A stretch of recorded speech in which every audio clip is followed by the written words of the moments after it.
Shrenik has this theory around LSD. We have heard that's a drug for sure. See, we've got sleeping pods and massages मेरा also answer in now. office. Right? So that just... I strongly believe कि appraisal का जो दिन होता है, बंदा जो है जो मेहनत कर रहा है ऑर्गेनाइजेशन में 364 दिन वो अपने एंटरप्रेन्योर के लिए मेहनत कर रहा है, वो एक दिन एंटरप्रेन्योर को उसके लिए मेहनत कर रहा है.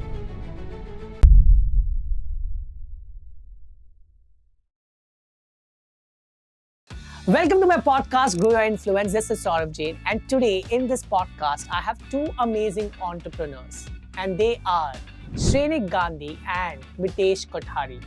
They are founders of this amazing digital marketing agency called White Rivers Media. It's one of those agencies that have mastered the art of movie marketing. But how did it all happen? How did they grow this agency with more than 500 plus team members? Well, these deep insights you can learn from them directly in this podcast. So let's check this out. So it's such an honor to have you on my show today. And I think I know you both since so many years now. And I've seen your growth. It's exponential. So congratulations on that. I think my journey began with meeting Mitesh in a random wedding. Yeah. And I told him I'm Sorav Jain, and he's like, oh, Sorav Jain from the soravjain.com who sends traffic to our site. Thank you. Who sends a lot of traffic to our site. Right, and a lot of business too without 2013, 14. 2012, 13 maybe, yes. Without earning the affiliate commission. Absolutely. I was doing charity and I think it helped you both. But keeping jokes apart, every time Shrenik is in Chennai, I try to meet him for a few minutes. Mysore Park is a motivation, bro. Mysore Park is a motivation, which I forgot to carry this time, but next time for sure.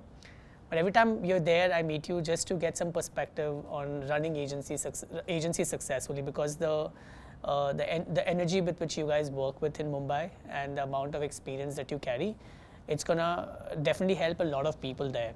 So today in this particular podcast, I'm going to ask you a lot of questions which is related to running an agency successfully. Are we ready for that? Yeah. Okay, let's get started. To begin with, can you walk me through how did the idea of starting a digital marketing agency come to you, and what's the story behind it? Interesting. Let me actually answer this question in two parts. One, why did we start what we did? And maybe how did we both meet? I think that will answer the story aspect as well. So, back in 2012, entrepreneurship is something I wanted to do. Marketing is where I did my majors in. So the subset of it was marketing entrepreneurship. Back then, digital was the next big thing. It is the current big thing now. So back then, 2012, of course, the tides were going towards digital. So the subsets were always pointing towards marketing entrepreneurship within digital ecosystem, which means starting an advertising agency, right? So that's how the idea came in of starting an agency back then. There weren't enough agencies in 2012. There were a handful of them. We thought that we can kind of make this our career, make this the biggest thing in the prime years of our career, so to say. So that's how we kind of started back in 2012. How did we both meet? Interesting story. We both have known each other since our MBA days. We were together in our college. We were so tight friends that we spoke only twice in the entire 2-year journey. Okay. Fun fact. And I think both the years on the birthdays to wish each other. Exactly. Yeah. Fun fact, both of us share our birthday. तो एक साल मैंने wish किया, एक साल मितेश ने wish किया मुझे. Also क्या होता है ना, आप जब बर्थडे में किसी को सेम टू यू बोलते हो ना, हैप्पी बर्थडे बोलने में, तो वो याद रहता है. So that conversation I always remembered. But we connected post, I think almost a year after college. Yeah, almost. Back then again, Facebook Messenger was a thing. We spoke on Facebook Messenger. We thought that we'd catch up for a coffee. We sat for almost 6 hours, 5-6 hours. I spoke about things I want to do. He spoke about his vision, and we thought that there is natural synergy. So that's how we kind of got started working together. And it's been a wonderful story back, all these years. The journey Good has journey. been pretty nice. Good journey. How many years now? Soon to complete 12. Wow, Yeah. 12 years of running an agency. Yeah. I'm sure a lot of hardships and Madness. and the madness, yeah, of course. Partnering with each other, I always feel that when you have a business partner in an agency business especially, it helps you a lot. Because I think a lot of solo entrepreneurs or solo agency owners find this as a big challenge because they sometimes, it just bottles up. Yeah. Especially the client madness and the team's madness, and there's a whole lot of expectations that people have with you. Correct. So how does this partnership really help you, and why is it important for someone to have a partner in an agency business? So I strongly believe in a partnership. In entrepreneurship, it is crucially important to have a co-founder or advisor who can be a strong sounding board. Yeah, fundamentally, now entrepreneurs beyond a point get lonely, right? Because you may not know who can you express all your joys to, who can you express all your sorrows to, business sorrows to, who can you be anxious with, who can you create vision with, right? So I think having a co-founder is crucially important. If I were to give, and in the conversation, all through the conversation, I'll try and give some tangible action points, right? So, people who are seeing this could kind of take away some action line items. One of my first tangible action point for, people seeing this would be, if you're a solo entrepreneur, collaborate with someone or find a co-founder. I think if you were to talk about one of the biggest milestones or one of the biggest achievements which I would have, right, I would say honestly, is to have the right co-founder, right? And again, having the right co-founder is also very, very, very important, because if you're impatient and if you just onboard someone just for the sake of having someone on board, it might be disastrous, right? So, I'm going to say something contradicting. Find a co-founder very fast, but be very slow in closing on him, right? So that's going to be my advice to entrepreneurs who are solopreneurs, right? So what's your take, Nitesh? See, I believe when you're taking care of a business, you're running a business, right? Every decision you make are compounding decisions. So if you have a 2 people team, it's 2x compounded. If you have a 10 people team, 100 people team, 500 people team, that's the size of compounding of every decision you make. Now, when you are in that situation, it's only human to find yourself overwhelmed at times, right? I mean, there are great businessmen, great entrepreneurs who've done it alone, but maybe if they've done it alone where they've built in a team or they've found early team members who are, kind of filling that capacity, right? But from where we both have seen, we feel that sounding board essentially is so important, where you could discuss your decisions and someone who's on your own level that can kind of tell you things maybe other people can't, right? That alongside the complementary skill sets, right? Like today, I enjoy the fact that Shrenik and I can really do 2 different things, and there are things which I'm not good at where I can just simply go rely on Shrenik and say that, listen, this is your ballpark, you can take it over, right? I think that is a very important reason to have a partnership. Secondly, it's a journey, right? And every entrepreneurship, every business is a journey. It's your decision, you want to be on that journey alone or you want to have a partner in that journey, right? So I think that's how I look at it. Fantastic. So let's dig deeper into your clients and what kind of revenues you guys make. So what was the revenue of White Rivers Media last year? How many clients do we handle, and what are some of our top clients? Sure. So let me go one step back. In fact, let me talk about how we've grown. So, in fact, I would rather answer this question in a slightly deeper manner in terms of how has our growth been, right? So in the last 4 years, what we tried to do was, about early 2019, we did a lot of whiteboarding sessions, right? We realized that back then, every agency would have certain star clients with which they would be known. And their campaigns would technically define the scale, popularity, etc., of the agency. We thought that we should, we wanted to kind of go one step back, and we were like, boss, let us be known by categories and not just clients, right? So like category कौन सी चुने, तो हमने सोचा यार सब cultures चुनते हैं.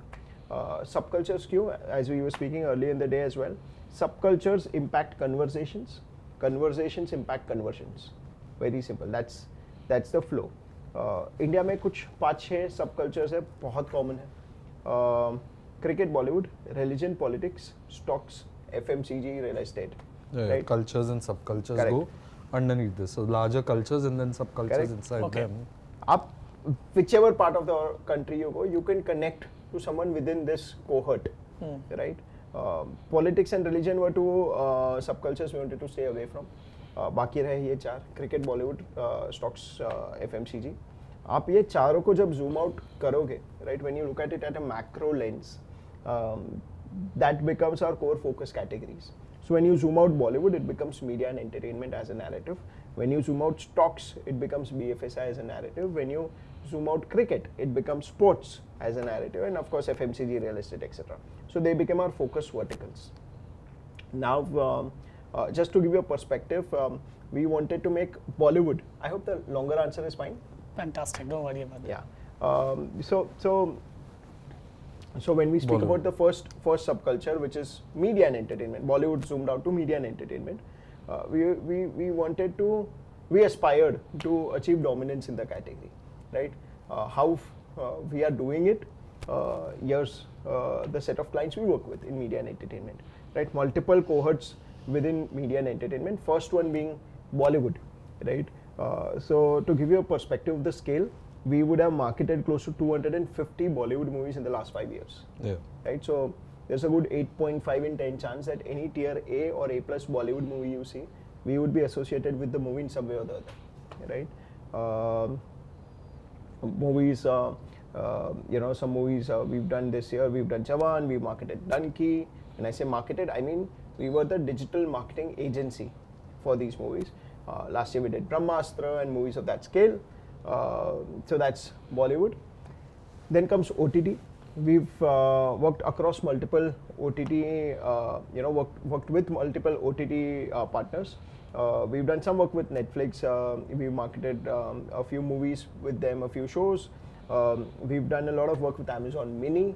We've been doing a lot of work with Woot. We've been doing with the agency on retainer with ZEE5 and Sony Live, right? And we handle not just India but global mandates as well for these OTTs. Right, so together I believe it is safe to assume that we would have marketed about 250 to 300 odd OTT shows in the last 4 to 5 years. Wow. Yeah. Yeah. Then comes Hollywood. We do a lot of work for English content in the country.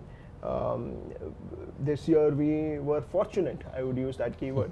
We were fortunate to market Oppenheimer in India. We marketed Fast 10, 2 of the top 3 Hollywood movies of this 2023. Alongside that, we've in the last few years we marketed Fast 9, House of Gucci, Jurassic Park, Minions, Mario, and as we speak we're marketing Kung Fu Panda. So movies of that scale, we kind of take care of their digital marketing mandates, and we do some fun innovation for these movies. It's honestly very, very good fun working on these movies. Next up, we do a lot of work within the music ecosystem. We work very closely with the T-Series ecosystem. We've done a lot of work with Saregama. We've been doing a lot of work with Sony Music. And in terms of the new age ecosystem, we've been doing a lot of work with JioSaavn, right?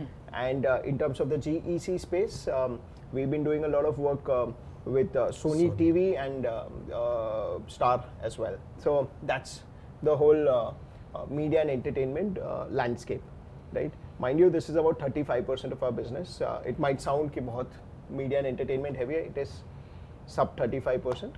65% of our business comes from brands, right? So मैंने आपको बताया category of dominance. Then we wanted to have a category of punt, right? Category of punt क्या होता है? Category of punt होता है high growth, short term high growth categories, right? जो बाकी 2 subcultures मैंने बताए, sports and BFSI. You zoom down on these 2. There are 2 categories of punt within these, right? Sports में जब आप zoom down करोगे तो fantasy gaming becomes a category of punt. आप जब stocks में zoom down करोगे तो आपको crypto as a category of punt आएगा. तो पिछले 2 साल में ना आपने देखा रहेगा कि there were quarters when they were the highest spenders in the quarter, and then these two categories across digital landscape, right? correct. Then these kind of mellowed down.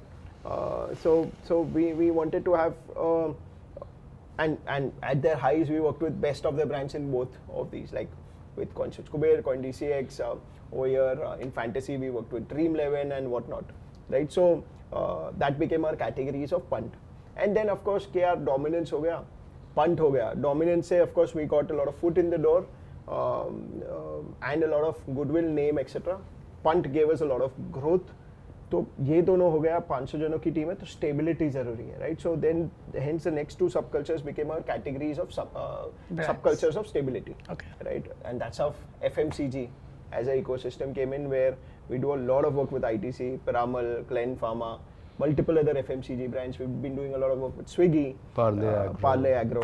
So brands like that, DS Group, right? So that's how our clientele is spread. So if you see, it would have, and of course I forgot to mention B2B, right? So at White Rivers, you know, people have a huge spectrum to work on. It would be a very, you know, standard vanilla B2B client listed on a NASDAQ. All the way to other end of spectrum would be a Oppenheimer, and at other end of spectrum would be a Shah Rukh Khan movie. Like Wow. that entire spectrum of clients to choose from to work on.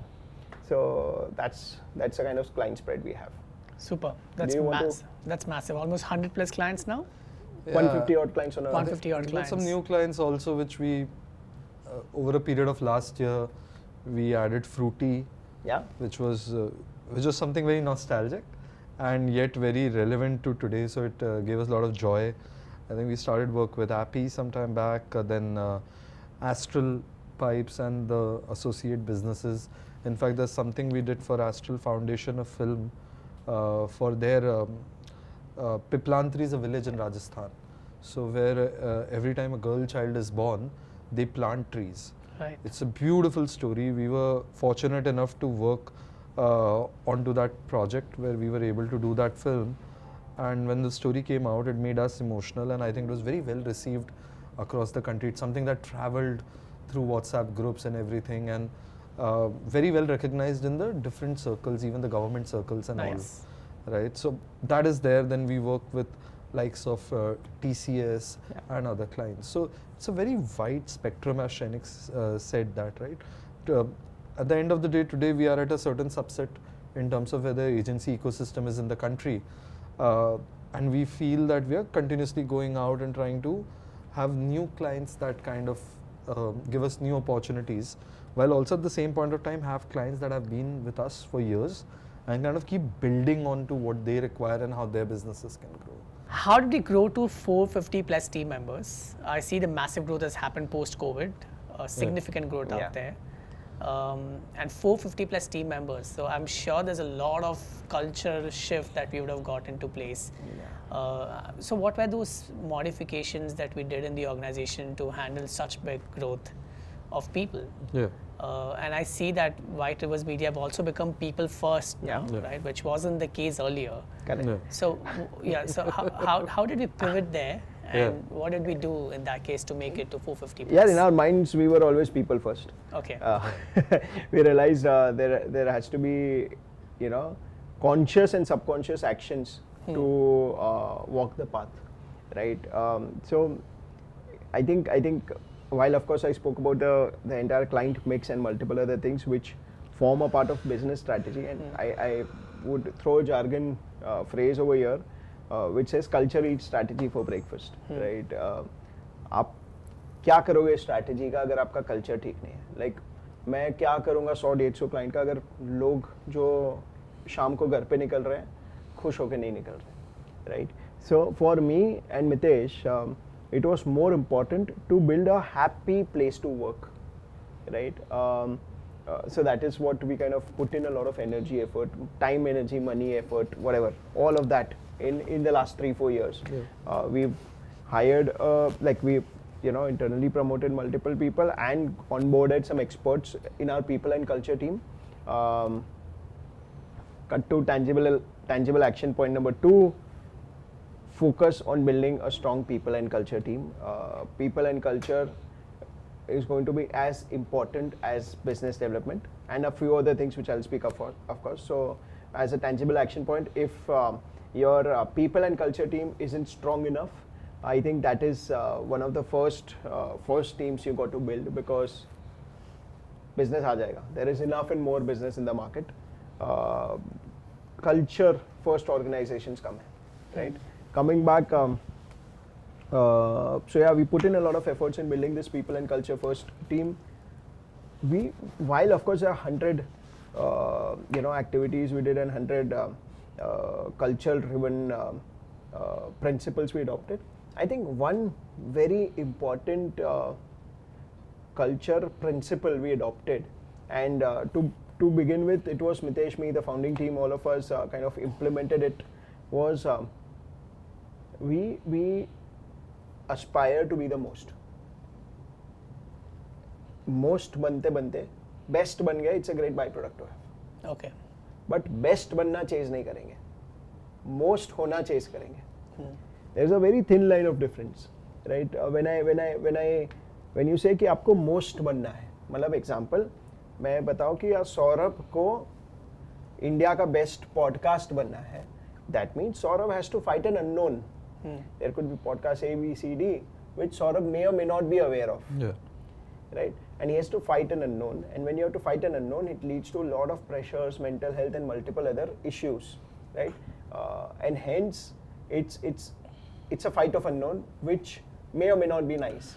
But what Saurabh can always say is कि यार मैं अपना best बनूंगा, मैं अपना most बनूंगा.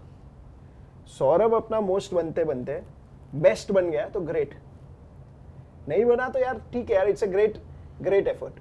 So that is one strong culture philosophy we adopted, कि boss, we are going to chase to be the most, we are not going to chase to be the best. The aspiration is to do the most you can. Okay. So that is one strong culture principle we adopted. Nice, that's a great principle to have. In a digital marketing agency, what are some 3 factors that you think make employees really happy? Employees really happy. Right. So I can't comment about full digital marketing agency, but at WRM I'll tell you what, I think 3 things that have been very important to us that we took care to build is, one is opportunity, second is environment, and what it leads to is culture, right? These 3 parameters kind of create a space where people will be happy. See, we work in an industry where a certain amount of pressure is high, always high, right? And it's not me saying, it's a global research saying that it is one of those industries where the pressure is high, right? And yet you would want to be part of it because there's a certain charm and love around advertising, right? But as an agency founder, as an agency, your responsibility goes on to create around possibly these 3 factors and more, obviously, but since the question is 3, right?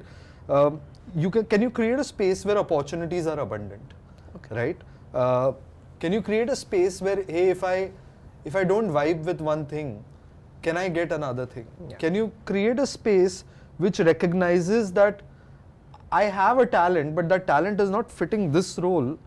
Could you divert me towards another role where my talent would be well used, right? And there are some amazing examples of this at WRM, right? There are people that came in to do X and are now leading a team which is Y, right? And there was a space where they were dejected, we were dejected, saying this is not working.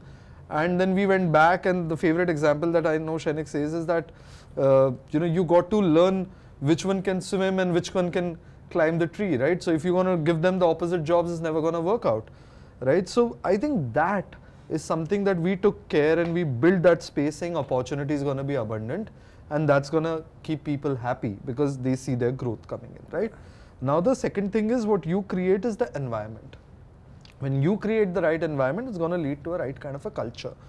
So environment is something, when you asked even the last time saying, how did the growth 450, 550 plus people, right?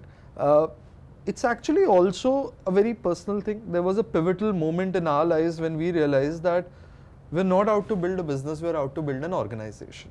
When that realization dawns upon the founders, right?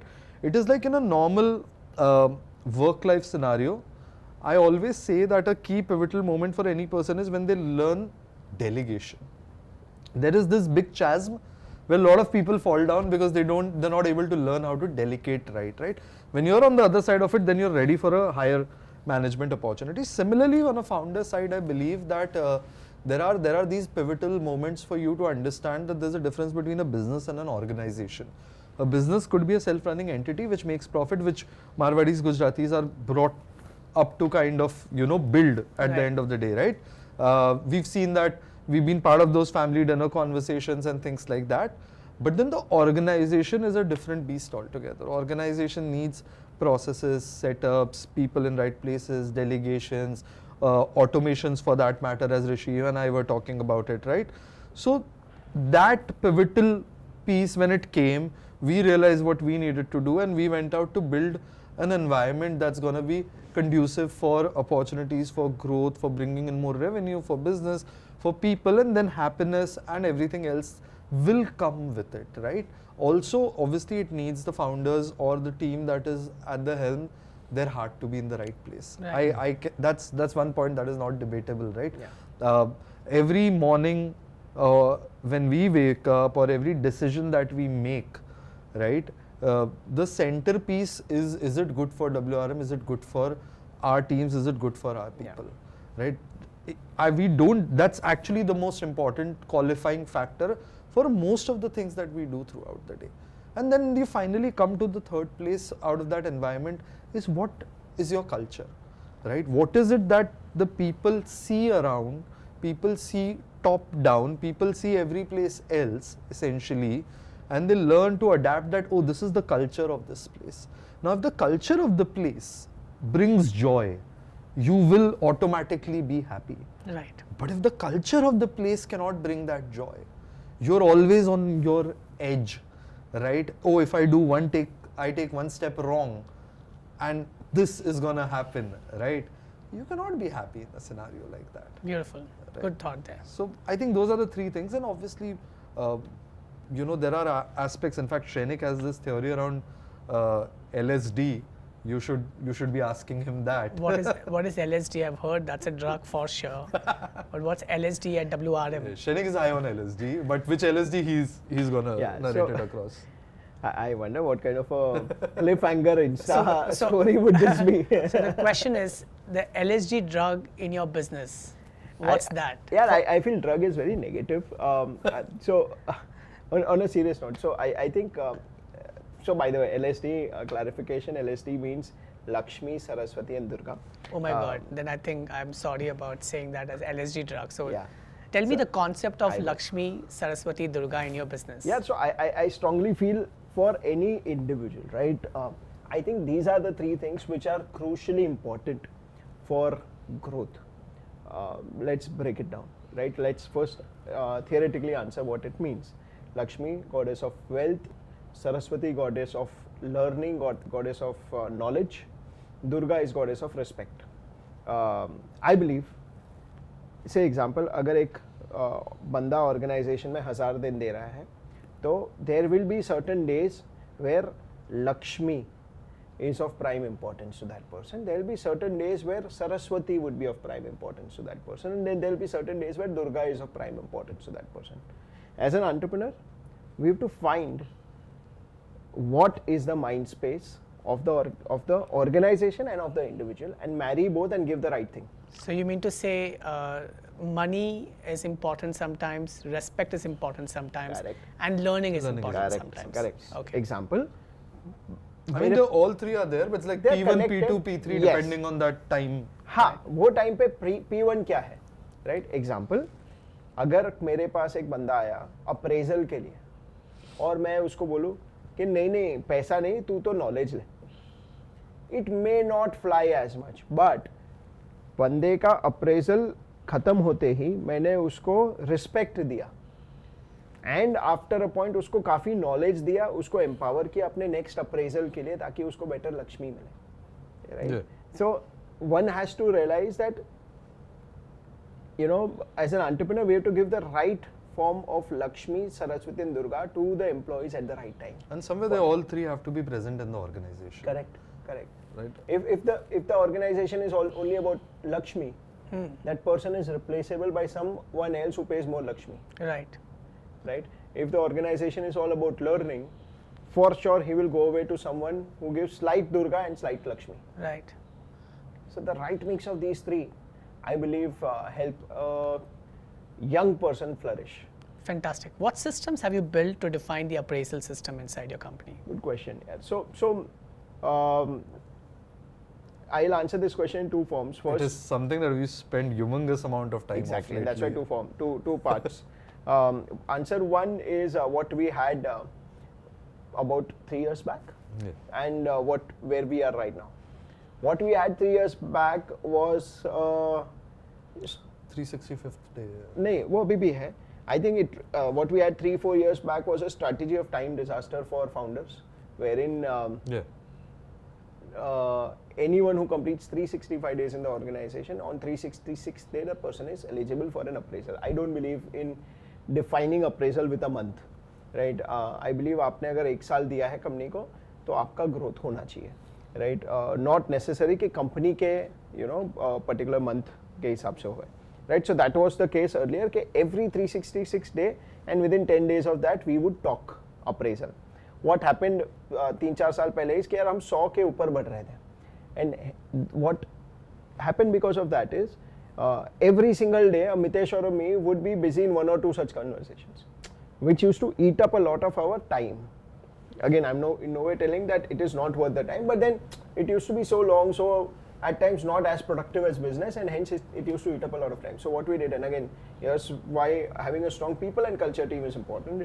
I think the entire people and culture team came up with this whole initiative where we categorized it, right? Again, now I'm dividing this answer into 2 points. First one, what we did was we broke it down into quarters, right? So people who have completed their 365 days in the quarter of Jan, Feb, March would be appraised in Jan, Feb, March. People who have completed their 366 days, Yeah. say example on August 15th, तो उसको मैं Jazz quarter में appraisal दूंगा for the entire year.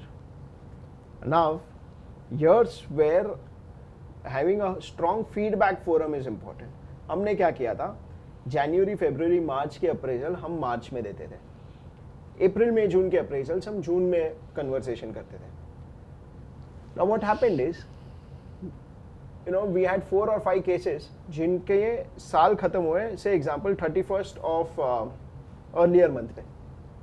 Now what would happen because of this is उनका appraisal 3 महीने delay हो जाता. Right. And we realized एक 2-3-4 महीने चला, and we realized we started asking people, and we realized this is a simple stupid problem. Stupid not on their part, on our part कि यार we missed out on this. तो हमने क्या किया, जो हम पहले JFM के अप्रेजल्स मार्च में करते थे, हमने एक बहुत सिंपल चीज़ कर दी. JFM के अप्रेजल जैन में करना चालू कर दिया. Yeah. हमें तो अप्रेजल देने ही है. माइट एज वेल हमें क्या करना है कि यार किसी का मार्च 31st को अप्रेजल है, उसका जैन पे हो जाएगा, वैलिड फ्रॉम अ मार्च होगा, राइट? एनीवेज वो कन्वर्सेशन लंबे चलते हैं तो मिड फेब तक चलते हैं. तो उस हिसाब से we kind of revamped the process where so we are taking basically best of both worlds. आपके जो annual appraisals है उसके best practices ले रहे हैं, 366 डे के बेस्ट प्रैक्टिसेस लेके हमने कंबाइन नया सिस्टम बनाया where साल में 4 बार हम 10-10 दिन के लिए अप्रेजल कन्वर्सेशंस करेंगे. तो जो पहले मितेश और मेरे 365 दिन जाते थे अप्रेजल कन्वर्सेशंस में, because of this one initiative of people and culture team got completely combined, completely crunched into 40 days, which gave us the gift of time. Nice. And gave the gift of clarity to a lot of people. Fantastic. Now, this is from a time perspective. Yeah. So, do you track KPIs? Yes. How do you evaluate the performance? I think you guys have stabilized a lot there. Correct. So, would you like to share some insights on that per se? See, what we've done is, I think we've gone through very elaborate people and culture exercise to come back with processes and way things should ideally function, right? And we've defined our own North Star, saying this is where we want to be, and now all of our efforts are in that direction to reach to that North Star, right? And a big part of that North Star again is setting up, so how you go about with it is, essentially you set up a certain band of people saying, okay, you are in this band as a part of structure here, right? These are your clear KPIs that you would be kind of being looked at, right? Now, wherever you are in the system, depending on the hierarchy, there is a responsible manager essentially for you, Right. who are supposed to have a conversation with you and also have KPI clarities with you and also have directional meetings with you every now and then to kind of bring you back across into the direction that is ideally expected, and also understand that what is it that you want to do.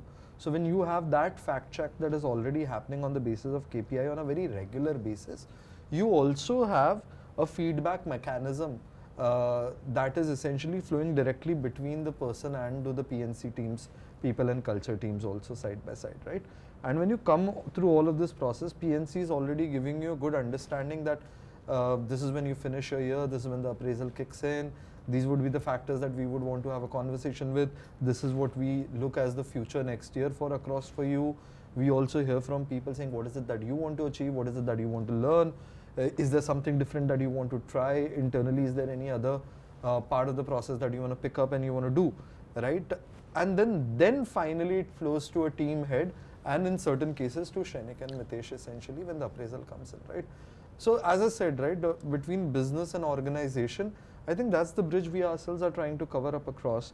And we're very, like I'll reiterate what Shrenik said, that it is extremely important from a narrative of an entrepreneur that get a very strong people and culture team in place. Nice. And that's why you guys hired a 40 years old CHRO Yes, who's older than you Yes. Yeah, of course. to guide you in a better way. So we've got someone who's a CHRO older than us. It's a running joke that his total years of experience are more than average age of office. Yeah. Like our average age of office is what, 20 to 23, Yeah. that's 24 odd Yeah. years of experience.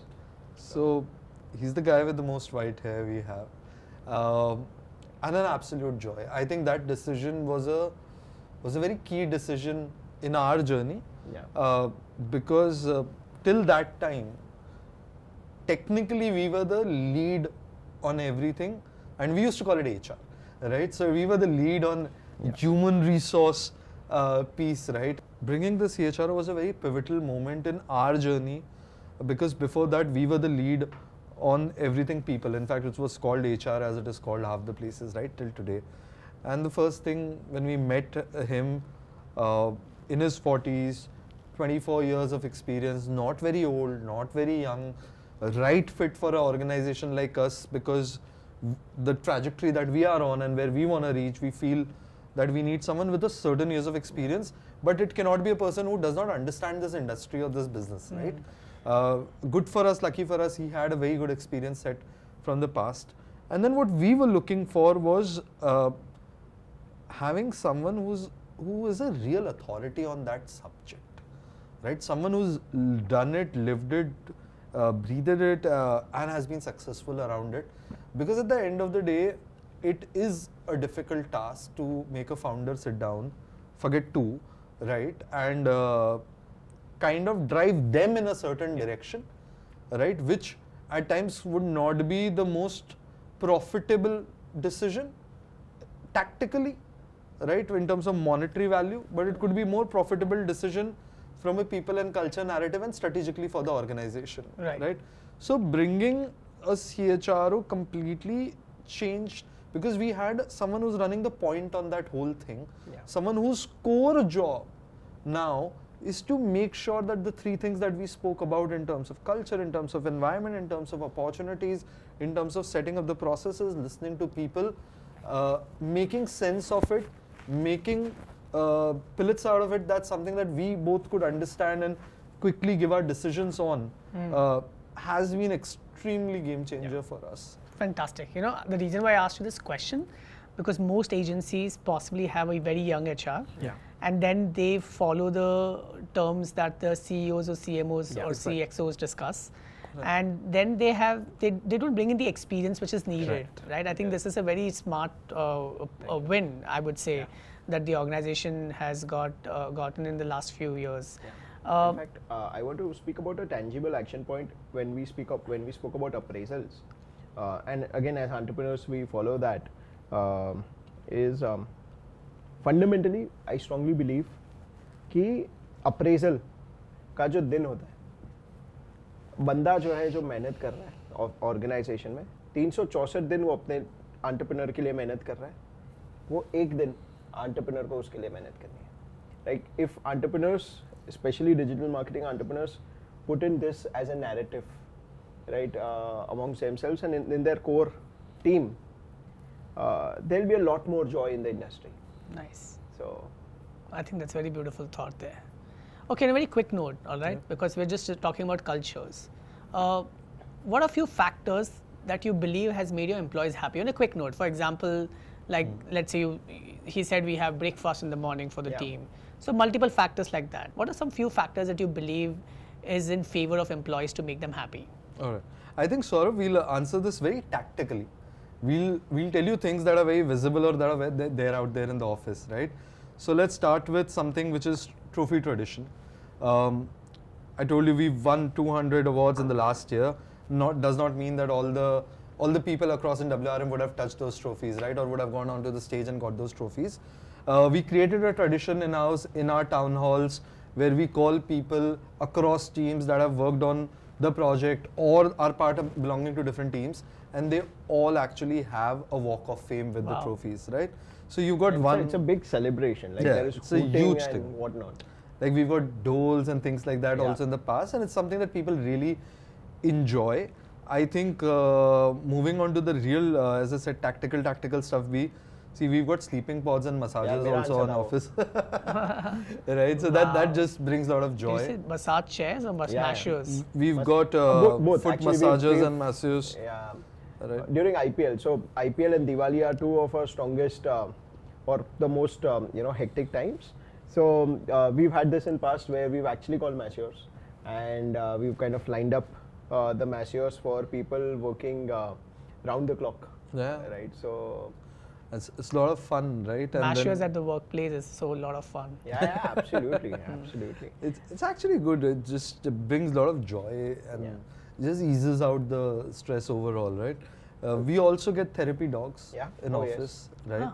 So there are days when there would be bunch of dogs coming inside the office. We also have a bring your pet policy. Yeah. So you're free to bring your own pet to office, right? And that again makes it really joyful. At the same point of time, we have paternity leave, as we like to say.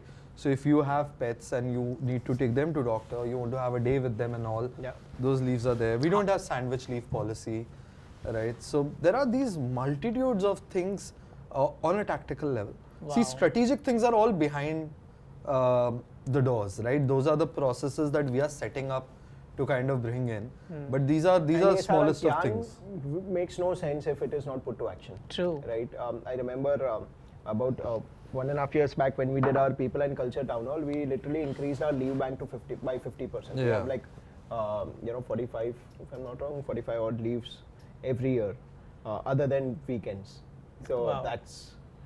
I'm sure your employee handbook should be so interesting. So if you're watching this and you want the employee handbook, just comment handbook and I'll try to figure out to share the link with you. Done?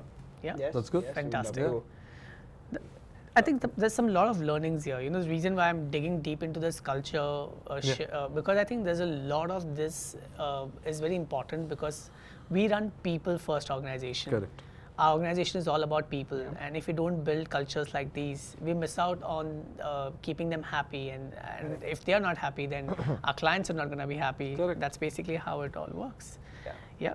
I'm going to get into this aspect of becoming the king of the industry in the Bollywood space, I would say. White Rivers Media has promoted more than 300 to 400 Hollywood and Bollywood movies. Hollywood begin hota, why not? 300 to 400 Hollywood and Bollywood movies in the space of digital since 2019.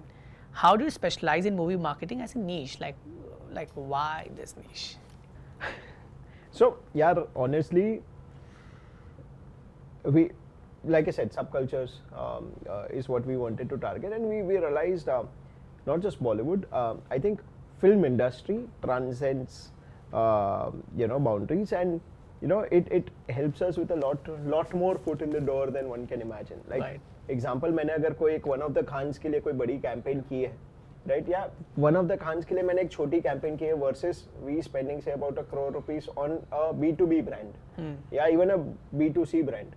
मेरी वो छोटी खान वाली campaign ज़्यादा travel करेगी versus you know the conversations happening around the B2C brand larger campaign, right? So that you know the entire Bollywood narrative helps us with foot in the door way beyond one can imagine, way beyond we could imagine even midway into the whole Bollywood process.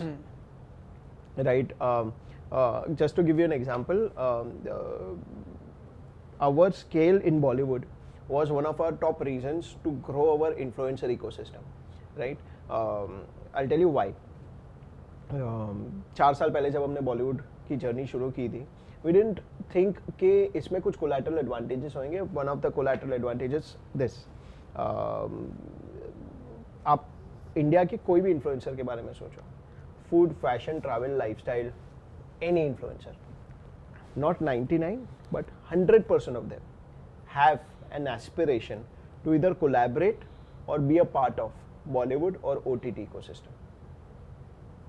We become a golden gateway for them. बराबर है?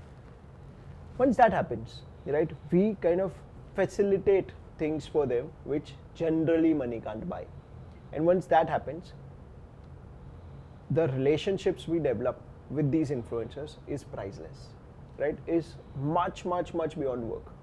And once that happens, when we take work to them, the conversations with them become so seamless, right? The value which we get back from them is so unreal, right? That you know, growth is only natural in the influencer ecosystem. So that became a big advantage of doing Bollywood. I think, sorry, yes. No, continue. Sorry. I think when you asked why, right?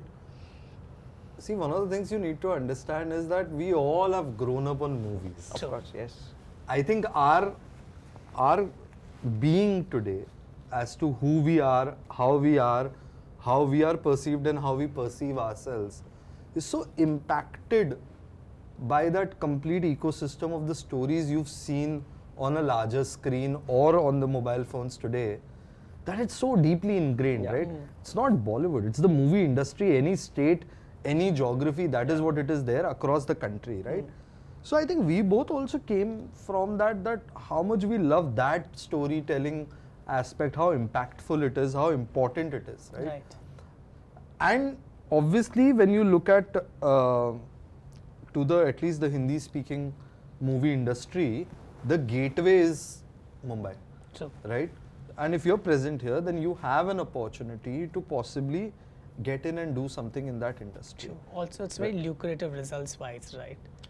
It's very happening, I would say. It is very happening. It is very dynamic. Yeah. Right? No 2 days or no 2 hours are also same to each other. True. Every project is a new project in a new way that you develop, right? So it's an amazing amount of excitement which actually keeps us going. That's the fuel to what we are doing, because the team that we've been able to develop, the team that actually looks over this business, every one of them lives and breathes these stories. They're actually in it for their love and passion. Lovely. They're not in it for what is the money outcome that is coming out of it, right? When I said the 3 things, I mentioned to you opportunity. What Shrenik and I meant is that we created that ecosystem of opportunity. Beautiful. And we created a win-win ecosystem. Sure. We created an ecosystem where WRM team wins. We created an ecosystem where our partners that we work with win. We created an ecosystem for content creators essentially also to take part in, and they also win. Yeah. Right? So I think that formula of understanding multiple facets and how could you activate all of them together in an industry which is, while entertaining, tiring also, right? Yeah. It takes 24/7 effort to kind of go into it and do things into it. Because when you see the nature, this is not long-term strategic business. A shelf life of a movie in a theatrical window, release window, is this. It starts and it ends here, right? So your effort are all burst efforts, right? It's not a long-term one year, 2 year, 5 year view that you're going to take on any one of them. So that takes a lot of energy, but it provides a lot of thrill. So when you understand that ecosystem, and then you could design your way the organization or a part of your organization functions for that ecosystem, you're able to scale it up. I Nice. think that's what we've created. Beautiful. In movies digital marketing, if I have to decode it, what are some of the factors or step-by-step process there? Interesting question. So, and again, I'm going to give you an answer which is slightly non-conventional. I strongly believe 75 or 80% of movie marketing we do, or anyone in the country does, is B2B. Just 20-25% is B2C. Okay. Yeah, because which was the last movie you saw? 12th fail. 12th fail. I think OTT पे देखा? which is Yeah, marketed we by you marketed guys. the movie Wow. on. Yeah, आपने OTT पे देखा theater में? I could not get time for in the theaters. I Which watched was it the in last movie you saw in theaters? Animal. Animal. Assuming you would have seen it on a weekend, say example you saw it on a Sunday. When did you make the plan to watch the movie? Just that morning. Yeah. Exactly. Right, now let me go back to the whole marketing process and I'll break down the whole movie marketing journey. It starts with trailer, then first look launch, trailer, teaser, trailer, song 1, song 2, dialogue 1, dialogue 2 promo. All of this combined with a few activities here and there, some city visits, etc. All packed into 5 power packed weeks or 3 और अभी तो 2 week 3 week की movie campaigns होने लगी. ये सबको 3 और 5 हफ्ते के बीच में बांटेंगे and then it is sold to the audience. But audience को बेचने के पहले a large portion of movie marketing is for the B2B ecosystem, which is the distributors, cinema owners and people who buy the rights of the movie, right? A lot of perception setting of movie industry is for them, right? तो हम जब trailer करते हैं, right? तो कई सारे trailer in a lot of trailers we would say do campaigns for the 50 million, 100 million views in a day. Now why would Sorav care about Animal? How many views did Animal did in day 1? I would decide. No one cares a damn, right? But who care is the B2B ecosystem. B2B ecosystem cares about the fact that how much was a particular movie loved on day 1 of the trailer launch. Basis the scale it garnered in terms of love, which is translated into views, price of distribution or profit share of distribution is decided. Negotiations are done with cinema owners. Negotiations are done with larger chains. Basis the initial campaign of the movie in terms of the word of mouth about the movie. And hence, a large portion of marketing of the movie is for the B2B audience and not for B2C audience. Right? It is curated for the B2B audience. Right. I think the last leg is B2C. Yeah. The rest you see, then how FMCG business is, right? There's a large chunk of distribution system and you need to first appease distributors, Yeah. make them believe that the product will travel and it deserves the shelf space, Okay. Correct. right? Similar is movie business where you have to first do certain things for different stakeholders, making them understand that it deserves that shelf space or this attention Yeah. or screen space and things like that, right? Once that whole thing is over, and this is not something you or me as a viewer will ever be privy to, right? Once that piece is done, only then you move to the B2C side of the marketing, which is what is visible to across to all of us. Makes sense. So promoting box office numbers, is that part of your strategy? Yeah. Promoting it across Absolutely. the networks on the internet. Absolutely. And you think that impacts a lot in decision making for people? It does. In fact, it also impacts a star's next movie price. Right. Right? It would affect, in our language we call celebrity as talent, right? It, the BOC numbers, box office collection numbers, which happens, directly impacts talent's next movie sign up fees, right? Or it affects next producers signing up fees of a talent. Right. I mean, on that project also, sort of, let's say, I'll give you an example, right? I come to your YouTube channel, I come to your Instagram, wherever. I have time to watch one video, all right? You've listed 5 videos, right? 4 videos have 10K views. One video has 3.6 million views. Now, what do you think will I watch? Of course, it is 1.6 million views. right? That's your box office number. Right. So your box office number convinced me to watch that video. That's the same. It works in this way also. Good explanation there. Okay, so in the last year, what's been your favorite campaign which you believe White Rivers Media has executed? Yeah. Each one of you can just talk about it for a minute. Yeah, Sure. so I'll speak about, because I was sure you would speak about the same one, so I'll take this answer. Piplantri, one of my favorite campaign. Piplantri is a project by Astral Group. Mitesh spoke about this campaign sometime back. Astral's foundation, Astral, CSR yeah. foundation. Correct. Astral is a public listed company. Astral is into multiple businesses. They are into pipes. They are into bathware. They're into multiple other things. One interesting thing they have is Astral Foundation, which is a give back initiative. And within this initiative, they identified a village called Piplantri. It's a beautiful story of a village where in Rajasthan, every girl child birth which happens, the sarpanch of the village would plant 111 trees. And how that practice has changed the whole village's life and lifestyle and natural conditions forever, right? So we kind of curated a whole ad film around that, and that ad film was one of the most viral ad films by a CSR foundation in the last year. In fact, it was shared by a lot of government officials, including people in power. It was shared by a lot of business leaders in power, and of course, all of this was organic. And it garnered a lot of love. It garnered a lot of love towards Piplantri as a village. Wow. And we're very happy with it. Perfect. Let's watch that one. बेटी हुई है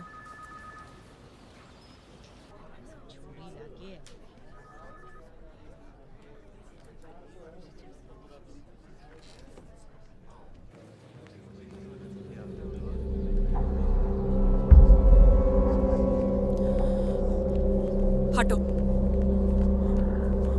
हटो क्या हो रहा है इधर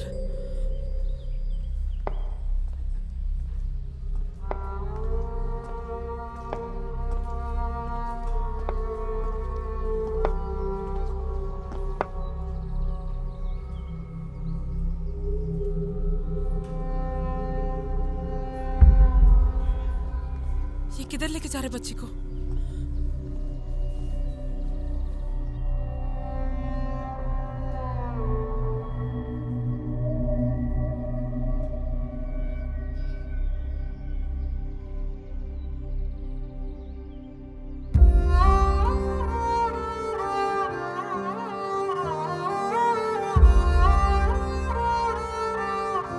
बेटा अटे जब छोरियां पैदा होवे ना तो हम घने पेड़ लगाते हैं क्योंकि पेड़ों की छांव और बेटियों से लगाव यही पिपलांतरी की पहचान है।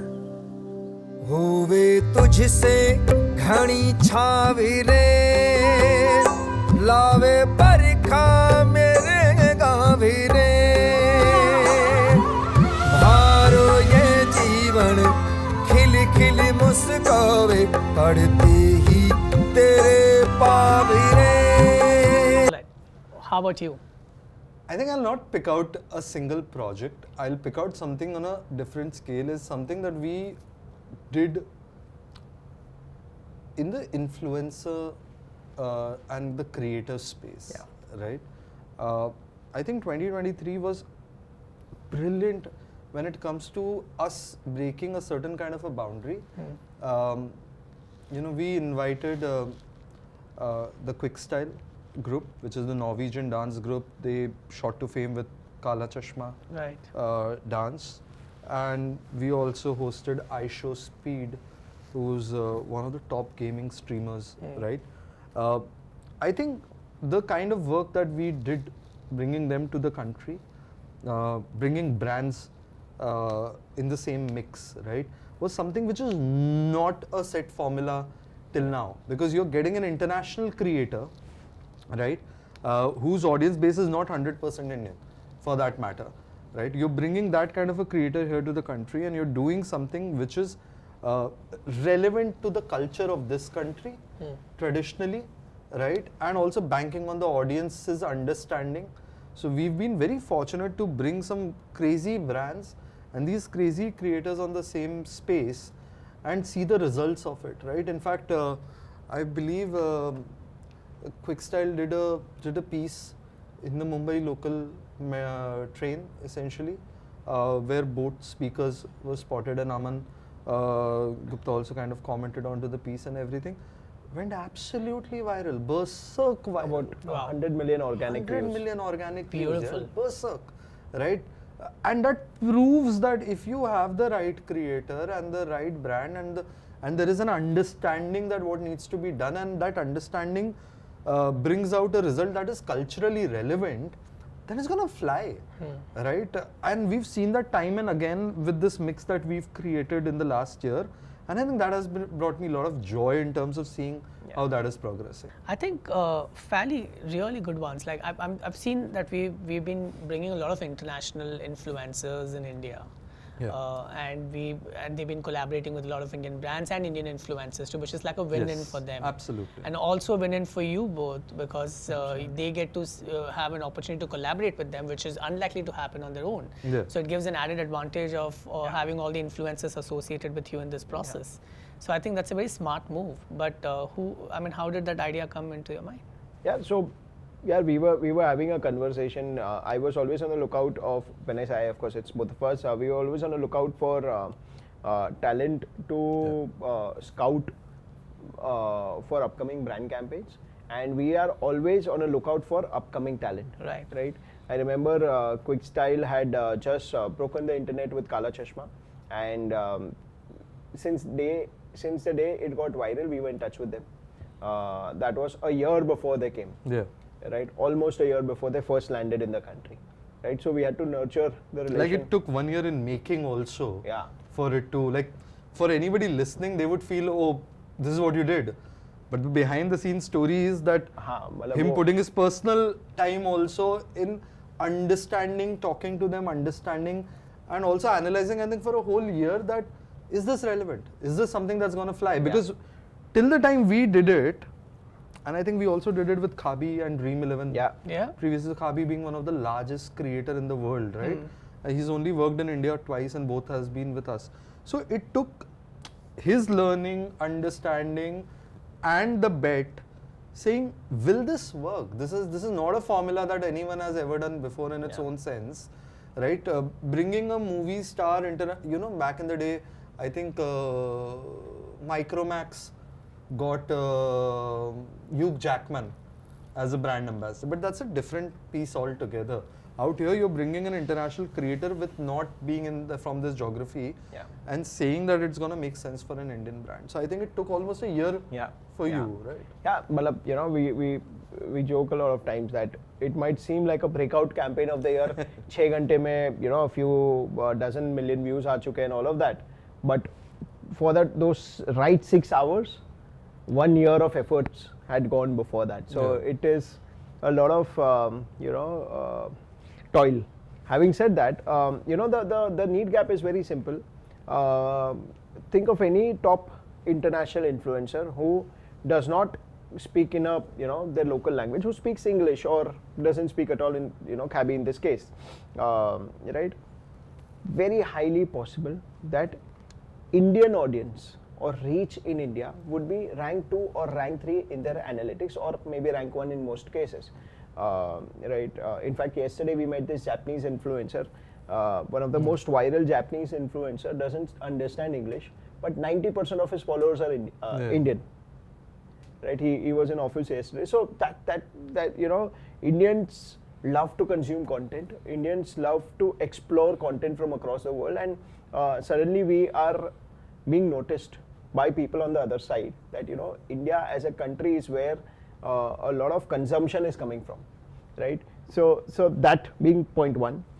Point 2 being the whole narrative around India. There's a lot of positive narrative around India right now globally, right? So international influencers have been hearing some good things about India, and they are wanting to come to India, right? So ye do establish ho gaye statements. Now the third very important thing, in their minds, India is 3 things. right? And again, I'm broadly classifying. Again, of course, there could be many others, but there are three things which, in their mind, India is. In their minds, India is cricket, Bollywood, Narendra Modi. Wow, Narendra Modi, that's cool. Absolutely, Yeah, I and of think course, he's a it's a leader loved by global- the world. It's a global brand image Yeah. that is curated, and it does well for the country in that sense. Wow. So in the minds of these international curators, now for one, sort of think of yourself as a creator from the United States, right? Who gets a lot of traffic from India, who's been hearing a lot of good things about India, and here comes an agency who's working with two of the three things he's heard about, True. right? You would of course love to have a conversation at least. I always say this. In fact, I've commented on one of Narendra Modi's posts that he's one of the best marketers in the world. Absolutely. Right? I think. Hands down. Yeah. What does a White Rivers Media digital marketing pitch look like? What goes in that winning presentation? How are we different? And I think this answer Mitesh would do because I'm not a storyteller. I'm a business guy. Mitesh does all the talking. So Yeah. I think we have approached in a very Gujarati Marwadi way, right? Very Gujarati Marwadi way. What is the job of the agency, right? You're supposed to be a problem solver, right? So the core thing that we really work very hard on is understanding what actually is the problem. In fact, in the very recent times, at the cost of sounding, in a certain fashion, we've actually not taken part in some pitches because we were not able to understand the business problem, right? We were not sure that is this the problem? Why is this being asked of us, right? And we've always gone back on the table where if you are the business giving us a pitch, right? We're gonna sit down, we're gonna understand, and the problem cannot be, we're looking at a new partner. That's not a problem. That why you need us, right? So help us understand your business, help us understand the problem. Once we understand that, I think a very key distinction, at least in our heads, or our area of focus, forget distinction, but our area of focus is a extremely thorough research and planning around it. Yeah. Understanding the industry, understanding the business, understanding the product, understanding the category, understanding the trend, consumer audience insights, right? Now this might just seem saying, okay, these are apparent things or non-apparent things or whatever, but this part of taking the effort to do that kind of a research, distill it, make sense out of it, is something that lays the foundation for the what is that creatively you're going to do to solve this business problem, right? So you get the problem, understand the problem, understand the ecosystem environment, distill it, get your insights, let your insights be the foundation to the creative solutions to the problem, right? When this whole process works right, you're gonna either secure the business today or you'll secure the business 1 year down the line, but you'll secure it, right? This alongside our team's very keen understanding of cultures, popular cultures, subcultures, understanding of the platforms, right? Today, if you're a digital first, do you really understand what are the trends with this platform right now? So if I understand the audience, I understand the problem, I have my creative solution, which already intakes what's going to work on the platform essentially, and it will work because it is related to this culture, right? And that is why it's going to be well received. Then it's automatically going to fly from there, right? Like it's most likely to fly. At least you've given the best that you could do. I think that's what our pitch looks like here. Smart. And we don't get into price wars. We are very sure that if conversation, if a client pitch is going to be converted basis the final cost and not basis qualitative cost is the only conversations, parameter. we would not get into that pitch, Okay. right? We are above average in cost, but worth it. So how much what's the average retainer at? So again, it depends on the scale of work, but I would say about anything between a 7 and 10 lakh rupees a month in terms of absolute traditional social media kind of an activity is what we love to charge. Roughly translates to about 1 crore rupees a year in terms of fees, right? I think clients would see justice if they kind of put in 3.54x of that in terms of media spends, right? That is when good magic can happen. So that's your retainer fee for handling social media marketing Correct. for clients. Social comms, strategic perspectives, certain research pieces. So there are things that Yeah. goes into it, but that's the ideal ticket size that we like to operate on, right? Which we feel is value driven, because you have to have your people costs, your operational costs, your profits, and what you're building towards. So I think Right. everything has to be accounted for. There are scenarios when clients don't pay at all in an agency business. Yeah, like by at all you mean work is done and the money has not come? Yeah, work is done, the money has not come. In this, have you come across a scenario like this in the Yeah, past? of course, of So course. In what fact, what actions did you take against these clients? no, again, coming back to tangible action points, I think as important it is to set up a people and office culture, I think it is equally important to have your finance and legal team right. Right? A lot of times, agency entrepreneurs, like if I were to think of myself 5, 7 or 10 years back, I would have told कि यार धंधा आने दो बाकी सब देखा जाएगा, right? I don't think that's the best way to run an organization. Maybe the best way to run a small agency, but not an organization. So it is very, very, very important to have the legal processes in place. It is very important to have financial structures in place and finance team in place, right?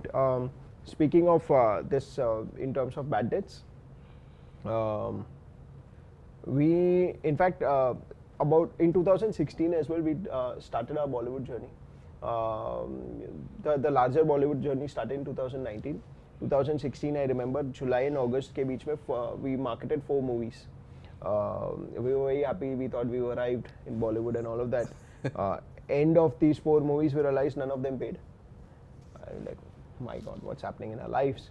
And we went back to the drawing board. We took 2 years to figure the right conversations, to figure the right connections, to figure the right set of partners to work with.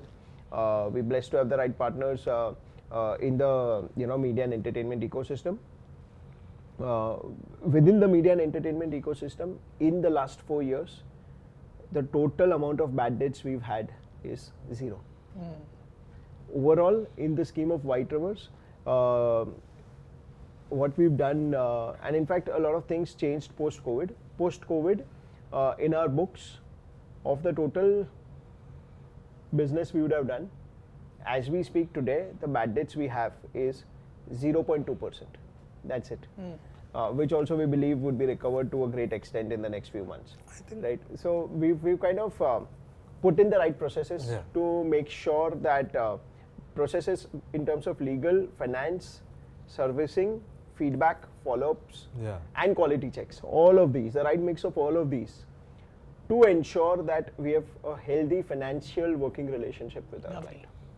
client. So I think we've taken sort of all the steps, but if the question also entails that should an entrepreneur, what is the last ditch effort? Absolutely.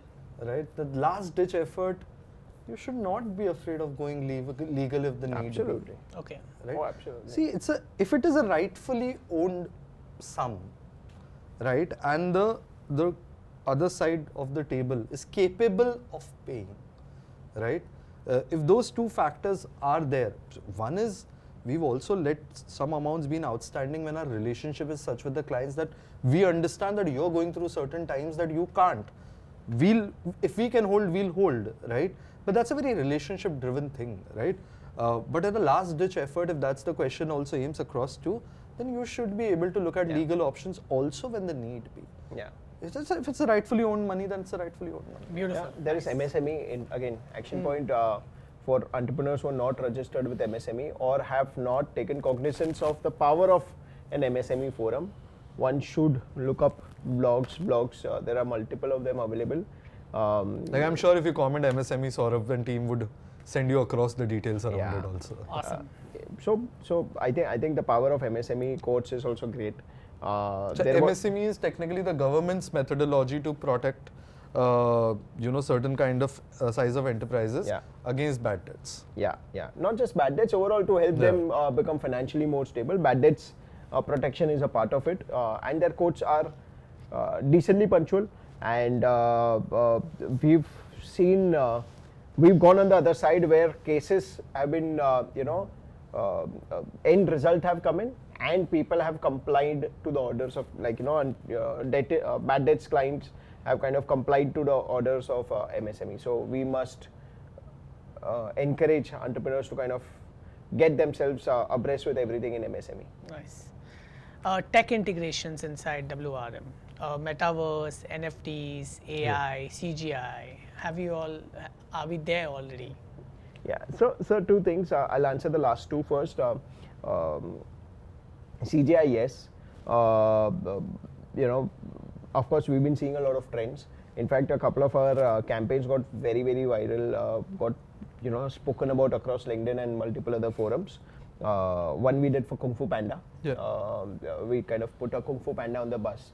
I believe, I was talking to Mitesh and we realized the campaign is successful when a lot of non-marketing folks, when Mitesh shared it on his Instagram page, a lot of non-marketing folks started talking to him about it. One person called up Mitesh and asked, so what we'd done was, the campaign was for promoting the movie Kung Fu Panda. We literally put a Kung Fu Panda on the BST bus and you can... A very huge oversized panda on a BST bus out here. So your bus looks like this and the panda looks like this. Yeah, right? yeah. And we realized the campaign is successful when this guy called up Mitesh and said, so basically this panda was going through Gateway of India, I think CST station, Yeah, somewhere in Mumbai. And this guy called up concerned. He's like, bhai, you are getting this panda across CST station. There's JJ bridge coming in, panda ko sir pe lagega. I like...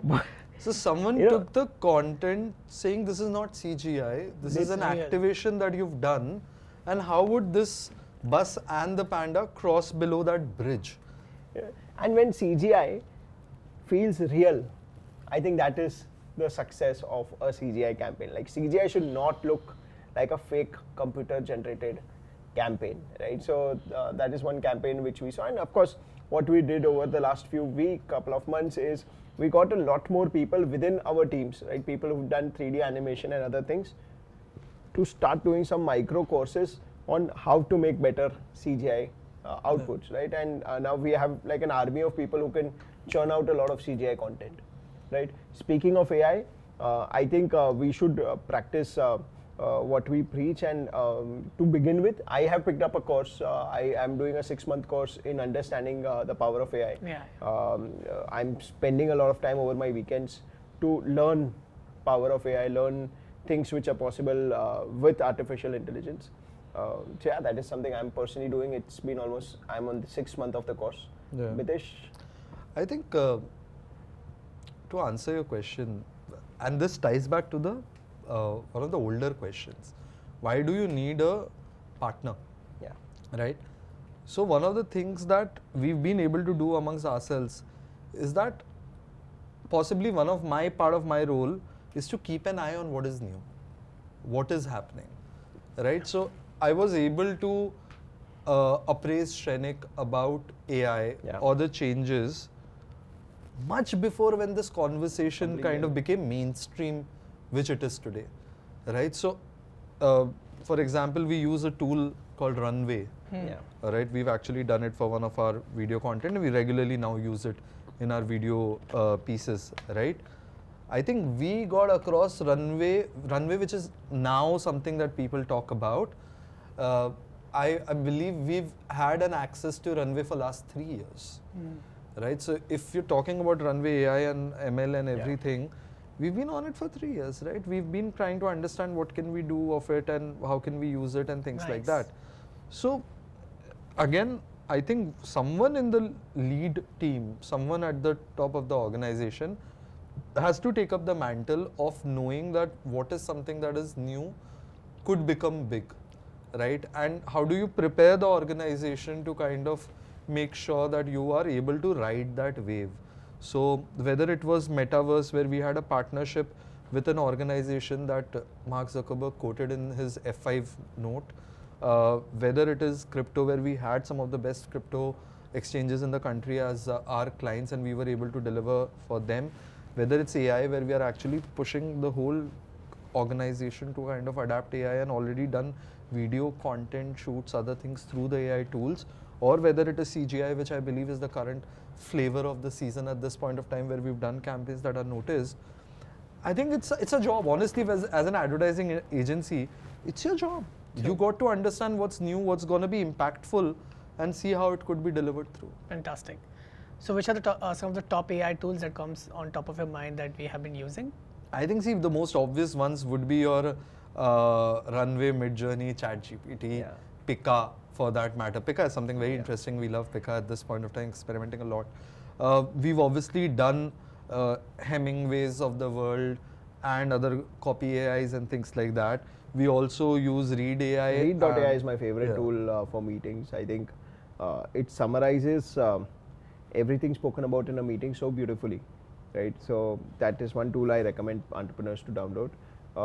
And again, I was talking to Rishi earlier. I am a fan of, and I love to call it, traditional ChatGPT, right? The OG ChatGPT. I think I love it.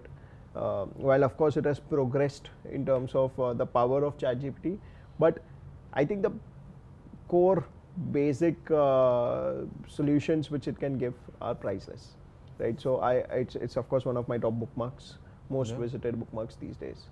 Super. So in your team, when you identify the second in line leaders, what are some of the top 3 qualities that you look at? That's a very interesting question, Sorav, and Shrenik and I will have different viewpoints to it. I think I was meeting one of my mentors other day. He brought out a very interesting point. At that level, if you have someone who's in that position only for money, you don't need that person, right? At that level, the person has to be driven by anything beyond money, right? Money is going to be part of that position any which ways. That cannot be a driving factor. Is that person also ready to share the vision with you? Believe in your vision, ready to put the hard work to take it somewhere, ready to accept the chaos and say, I'm going to be a co-builder with you and I'm going to kind of scale it up with you, right? That he or she has to have the same belief system, not the same, they don't need to agree to everything that we both would say, but the belief system towards WRM has to be the same. I think that has been a very key onus. And then there is a very softer side which Shrenik and I have always believed in, which is our vibe or our understanding of the person should be that that person is a nice person.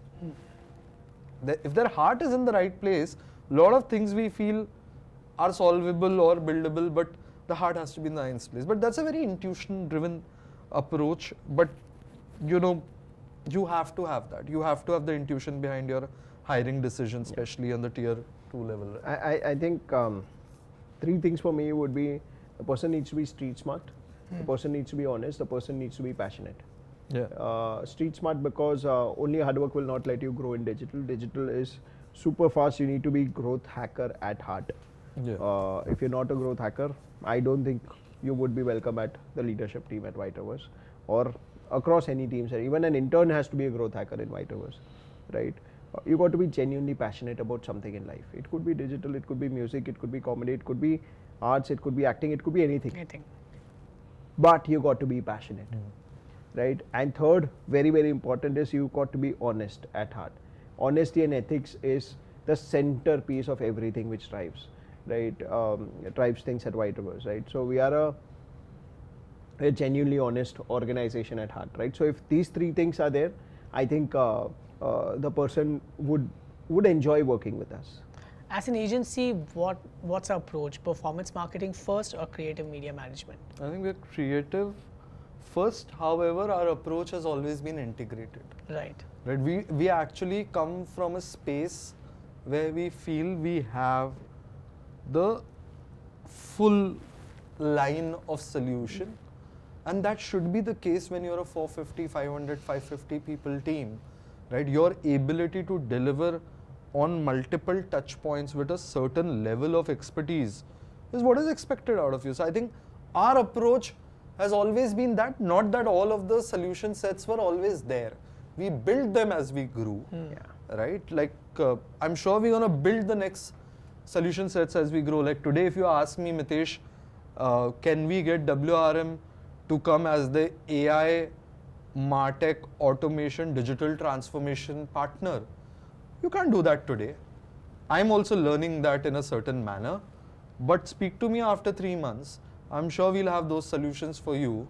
And within a year, we'll also ramp up those solutions where we would be able to deploy them at a larger scale, right? Like we'll have first few clients with whom we'll learn, we'll build those solutions, and then beyond a point, we'll be able to deploy them onto the multiple clients that we have. So I think that's the approach to WRM. Yeah. I think also this very interesting question from post to reels, right? In your deliverables, what's Yeah. the ratio of the number of posts and the number of reels? Because that's a major demand in the market. Now what's that? 50, This was post, this was reels, it's going like this now. I think it's a very simple thing Yeah. because our complete data analysis point out in a way that as in people are not on the social media to see your brand's message. If they're not there, they're there to be curing their micro boredom. Now, if your content is not curing that micro boredom or adding value into their lives, it's not valuable. So for the content to be valuable, essentially at the end of the day, you'll have to make it infotainment at least, and hence you will see that the reels have to rise. So I think we started seeing skewing ratio, but most interestingly, more importantly than that, when we created WRM Studios, which is our production arm, right? We've also created a super specialized service which is taking up the mandate and learning doing actually only the reel-based content for our clients. Right. So very recently for one of the clients, we delivered 150 reels together. This is into BFSI space. Before that, we took up a 3-month project to deliver 1,000 odd reel content for an entertainment client. We have our regular clients where our reel mandate is completely separate, where we are doing the storytelling through that format. So I think it's very clear the growth of where the reel space So is you going. mean to say now that you're hiring more candidates who are reel savvy, knows how to make content from Yeah. reels per se. So that's what you're looking forward to see in a candidate. I would love to take this space to do our hiring recruitment ad, right? And say that if you are someone who's savvy with your mobile phones, with your video skills, and you're able to create that reel-based content, I think we always have space for you guys. That's Fantastic. the reality. Super. So that brings to some interesting questions in terms of, so when you're hiring a digital marketer, what are some of the key skills that you look at? Right. These are different kind of skills, right? We spoke a lot about digital scholar, the kind of things you are imparting when it comes to education. Those are very important, right? So either we, on the starting level, either we get someone who has no experience and no digital scholar experience, let's say that, right? So the learning curve is always going to be higher. We'll be teaching about the industry, we'll be teaching about the nuances, we'll be teaching about soft skills, hard skills and things like that. Right. But if I expect somebody to come from, let's say someone like digital scholar, right? My expectation is that this person understands at least what the advertising digital domain is, right? That's the base understanding I need you to have that requirement. You understand the key terminologies that are used, at least the basic level of terminologies that are used, right? You understand that these are the different departments across, right? You understand that this is the delivery, what the delivery looks like, right? Ideal delivery ecosystem, right? And then you also understand that, oh, this is the hierarchy, this is the ecosystem, this is what my role is.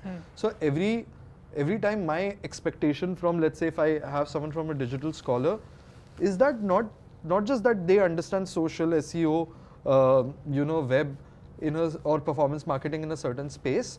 I think the best part that you guys have been doing is that those candidates have been ready for the industry in reality, for an agency life. And I think if that's something that we are able to find, we're very happy when that happens. Super. That's nice. So Srini, here's a question for you. Have you ever come across a very interesting, Mitesh, even you can answer this. Have you ever come across a very interesting application which was out of the box, which made you hire that person instantly? Yeah, I'll talk about a funny application. There's this guy who was trying to work with White Rivers. He applied, but at that point we didn't have vacancies. Then he wrote to me on LinkedIn. I said that we'll get back whenever there is a vacancy, and of course we put him in the wait list. this guy made a custom resume, right? Basis every single thing he saw on the website, basis my last 10 Instagram posts, personal Instagram posts, curated a new resume and sent it to my wife on her DM on Instagram. कि भाई अभी तो hire कर लो. So for me that is going to be the most fun resume I've ever seen, right? So now the wife is recommending the candidate. Did you hire the candidate? Bye. Do I have an option? So now you know how to get hired. See, CEO also has a CEO, right? So if Yeah. you reach the main CEO, then yeah, you're good to go. So now you know how to get hired in White Rivers Media. No. I'm sure people are going to search for your wife's Instagram, LinkedIn, whatever it is from now, just to figure out how to send their resume to you. But what's very interesting here is the guy took the effort to understand. that is actually the sometimes crux. when I interview people, and when I see the amount of research that they have done about my business, I think that's just the winning point for me. Absolutely. There's nothing more that I want to know, Absolutely. because if the person has taken the effort to understand my business, Yeah. I think, and there was a girl I interviewed once, and she came to me and she said, these are some 6 mistakes on your website that I found, Beautiful. Wow. and I think you need to Wow. rectify it. Hire I that think person then. within 2 minutes, I just hired her. Absolutely. Because I think even my proofreading team could not, has not seen able to figure that out. Wow. And she was hired within 2 minutes. She worked with me for 4 years. Nice. And she was really a great candidate out there. No, and I believe, yeah, we're in 2024 now. Research is very, very, very important. Boss, especially for roles which demand you to do research as your KRA. If you don't do research before applying for your job, it is like one example would be a business development guy, right? Or a business growth specialist, right? If you are interviewing this candidate and if he doesn't know about White Rivers, boss, this interview, right, is his business development for his career, right? Right. He better should have done research about it, right? So I think research is a very, very important thing. And again, going back to the same 2-3 things which I mentioned, right? You need to be a growth hacker, passionate, honest, etc., etc. So Perfect. I'm going to ask you last 2 questions because I think it's been very in-depth conversations that we've had. We've been talking a lot since morning about Gen Z and the amount of research that you guys have been doing on that aspect. So when a marketer has to communicate or a CXO has to communicate with Gen Z, what are some of the key 3 factors that you think they need to take into consideration? Fair enough. sure. So I think, and I think Sorav, we had this conversation some time back. I would love to bring it again. I think two new things which marketeers and people are overall exposed to over the last couple of years. One is the importance of Gen Z. Second is the importance of artificial intelligence tools, right? Say ChatGPT, for instance. What I would rather do right now is give you a difference in how do you communicate with a ChatGPT versus how do you communicate with a Gen Z. In my mind, I think it's the way to communicate with both is completely other ends of spectrum. Example, if you're talking to a ChatGPT, you got to dumb it down, right? You got to put in as much explanation as possible, as many keywords as possible. To get the best result. To get the best results, of course. If you're talking to a Gen Z, you got to smart it up, right? You got to dumb it down for ChatGPT, you got to smart it up for Gen Z, right? If you are talking to a ChatGPT, do not use jargons, right? You simplify things. When you're talking to a Gen Z, you got to use jargons, you got to use their lingo, you got to connect with them, right? When you're talking to ChatGPT, you got to keep it as long as possible, right? Because that ensures or that assures more or context. better, that gives more context to ChatGPT, right? But when you're talking to Gen Z, keep it short, right? So I think these 3 Nice. 3 points on each side, just showcases how 2 new things which came into our lives over the last 2 years need complete different type of communication. Beautiful. Now you know Shenik's shower thoughts, right? Yeah, nice. What, Shenix? Shenik's shower thoughts.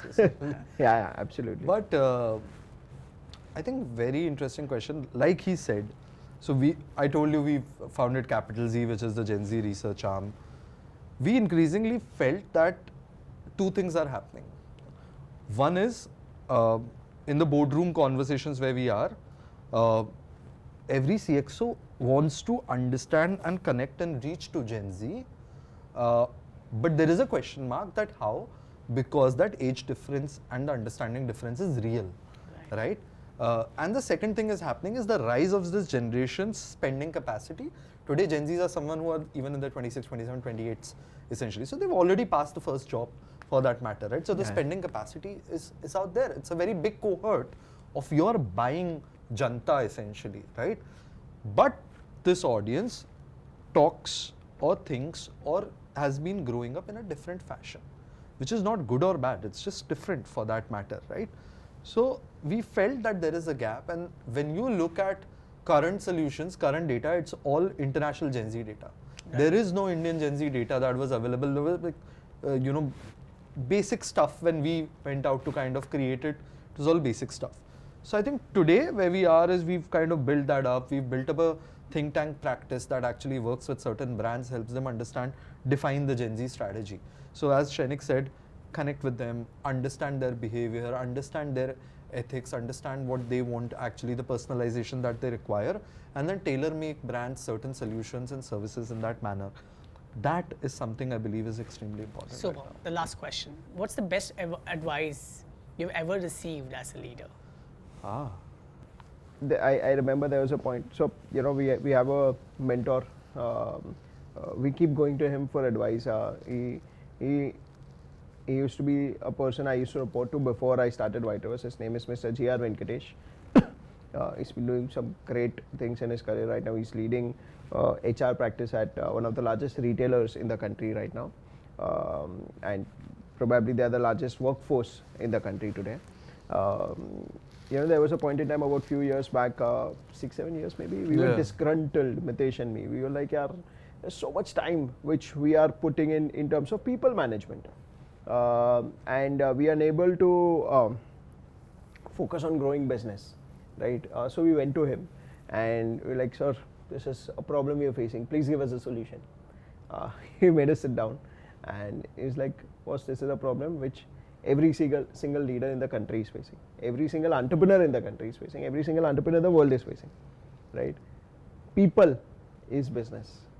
You sort your people right, they will take care of your business, right? We have heard this advice so many times in movies, in real life, various points.